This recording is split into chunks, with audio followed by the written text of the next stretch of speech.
Hello, everyone. I want to talk to you today about something that I have heard my whole adult life, and it kind of gives me shivers when I hear, especially when it comes from parents, how they want life to be fair for their children.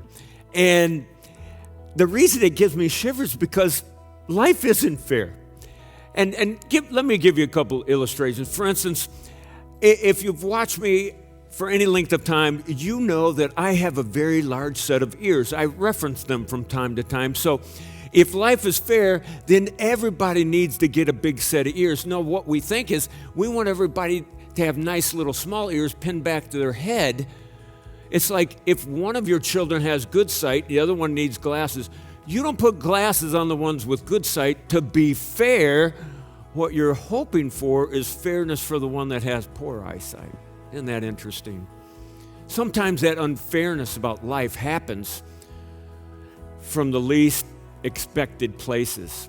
It happens when our friends and loved ones treat us unfairly. Matthew, the 5th chapter, the famous Sermon on the Mount, where Jesus is teaching basically the nation Israel about this is the real life principles that will make your life better. He just jumps off the page in chapter 5, verses 43 and 44 of Matthew's gospel when he says this. The world, they love those that love them and hate those that hate them, but he says, I want you to love those who do you wrong and pray for your enemies. Wow, do good to them and pray for them. But I understand it when it's people you don't know or people that you view as an enemy, but what if it's a friend? Like when Job was going through his trials, his friends show up to commiserate with him and to help him through that, and they ended up doing the opposite. That they ended up being horrible to him and basically pointing the finger at him and making matters worse, and it just added to his suffering.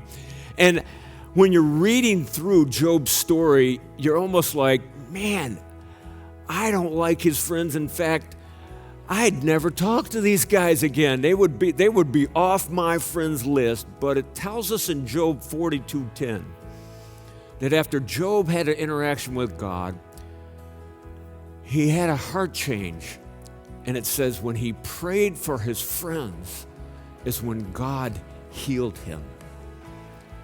When we withhold that even unfair treatment from those that you least expected, it doesn't do something to them, it sours us from living.